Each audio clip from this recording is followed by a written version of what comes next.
ദൈവത്തെ ദർശിച്ചവരാണ് വിശുദ്ധർ.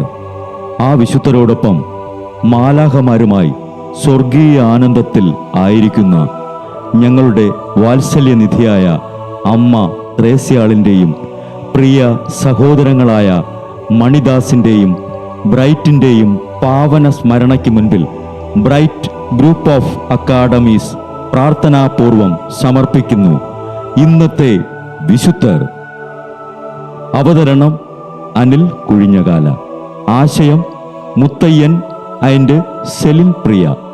സംവിധാനം സ്റ്റെനി ആൻഡ് സ്റ്റെനിച്ച്. ഇന്നേ ദിവസം തിരുസഭ മാതൃകയായി നൽകിയ വിശുദ്ധരെ അനുകരിച്ച് പ്രാർത്ഥനയോടെ ആ പാത പിന്തുടരുന്ന നിങ്ങൾക്കേവർക്കും കർത്താവിൻ്റെ തിരുമുഖം ദർശിക്കാൻ കഴിയട്ടെ എന്ന പ്രാർത്ഥനയോടെ ഞാൻ നിങ്ങളുടെ സ്വന്തം ജസ്റ്റിൻ. ഇന്ന് ഫെബ്രുവരി 14, വിശുദ്ധ സിറിലിൻ്റെയും മെത്തോഡിയൂസിൻ്റെയും തിരുനാൾ. തെസലോനിക്കായിൽ ജനിച്ച സഹോദരന്മാരായ സിറിലും മെത്തോഡിയൂസും ലൗകിക ബഹുമാനങ്ങളും സുഖങ്ങളും ത്യജിച്ച് ബോസ്ഫറസിലെ ഒരാശ്രമത്തിൽ ചേർന്ന് വൈദികരായ ഇവർ 858 കോൺസ്റ്റാന്റിനോപ്പിളിൽ പോയി മിഷൻ പ്രവർത്തനത്തിലേർപ്പെട്ടു. നിരവധി ഖാസർമാരെ മാനസാന്തരപ്പെടുത്തി. 863 മൊറാവിയായിലേക്ക് തിരിച്ച ഇവരിൽ സിറില്ലി എന്ന നാമധേയത്തിൽ ഒരു അക്ഷരമാല രൂപപ്പെടുത്തി. അതാണ് റഷ്യൻ അക്ഷരമാലയുടെ അടിസ്ഥാനം. മെത്തോഡിയൂസിന്റെ സഹായത്തോടെ തിരുക്കർമ്മങ്ങളും സുവിശേഷങ്ങളും സ്ലാവു ഭാഷയിലേക്ക് സിറിൽ പരിഭാഷപ്പെടുത്തിയ ശേഷം റോമിലെത്തിയ അവരെ മെത്രാനായി അഭിഷേകം ചെയ്യപ്പെട്ടു. അവിടെ വച്ച് സിറിൽ മരിച്ചു.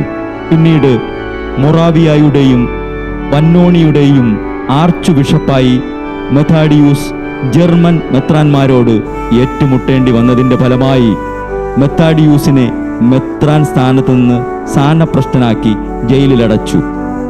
8-ാം യോഹന്നാൻ പാപ്പ അദ്ദേഹത്തെ പുനഃപ്രതിഷ്ഠിച്ച ശേഷം ഉത്തര മൊറവിയയിലെ ബൊഹിമ്യരെയും പോളിഷുകാരെയും ജ്ഞാനസ്നാനപ്പെടുത്തിയ മെത്താഡിയൂസ് കോൺസ്റ്റാന്റിനോപ്പിളിൽ വെച്ച് മരിച്ചു. സ്ലാവോണിക് അക്ഷരമാല കയ്യിൽ പിടിച്ച് ദൈവാലയത്തിൻ്റെ മുകളിൽ നിൽക്കുന്നതായി ചിത്രീകരിച്ചിരിക്കുന്ന വിശുദ്ധ സഹോദരങ്ങളാണ് സ്ലാവോണിക് സഭയുടെ സ്ഥാപകർ.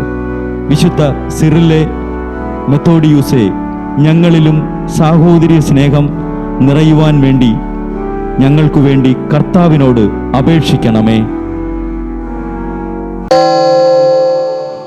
ബ്രൈറ്റ് കുടുംബത്തിൽ നിന്നും കർത്താവ് തൻ്റെ മുന്തിരിത്തോപ്പിലേക്ക് വിളിച്ച് പൗരോഹിത്യം നൽകി അനുഗ്രഹിച്ച റവറൻ ഫാദർ ബിൽ ബ്രൈറ്റും സന്യാസത്തിലേക്ക് വിളിച്ച് അനുഗ്രഹിച്ച് മണവാട്ടിയാക്കിയ സിസ്റ്റർ മരിയ ജോസും വിശുദ്ധരെ അനുകരിച്ച് ഇവിടെ ഈ ഭൂമിയിൽ ആത്മാക്കളെ നേടാനായി ഇരുൾ വീണ താഴ്വരയിലൂടെ നടക്കുമ്പോഴും പൈശാചിക ശക്തികൾ വിടാതെ പിന്തുടർന്ന് പീഡിപ്പിക്കുമ്പോഴും മരണം നിഴലായി കൂടെ നടക്കുമ്പോഴും ദിവ്യകാരുണ്യം എപ്പോഴും ആത്മാവിന് കരുത്തേകും പോലെ തിരുവചനമെന്നും പാതയിൽ വിളക്കായി ജ്വലിച്ച് ആ ജ്വാലയിൽ അനേകായിരം ആത്മാക്കളെ നേടിയെടുക്കാൻ സകല വിശുദ്ധരെ, മാലാഖമാരെ ഇവർക്കു വേണ്ടി എപ്പോഴും കർത്താവിനോട് മാധ്യസ്ഥം വഹിച്ച് പ്രാർത്ഥിക്കണമേ. അനുദിന വിശുദ്ധർ നടന്ന വഴിയെ നടക്കുന്ന ഇവർക്ക് പിന്നാലെ കൽപ്പനകൾ പാലിച്ച് കരുത്തോടെ നടക്കുന്ന ഞങ്ങളും ഞങ്ങളുടെ പ്രിയപ്പെട്ടവർക്ക് അരികിലെത്തി നിത്യസൗഭാഗ്യം പങ്കിടാൻ അനുഗ്രഹമരുളണമെന്ന് കർത്താവേ, അങ്ങയോട് ഞങ്ങൾ പ്രാർത്ഥിക്കുന്നു.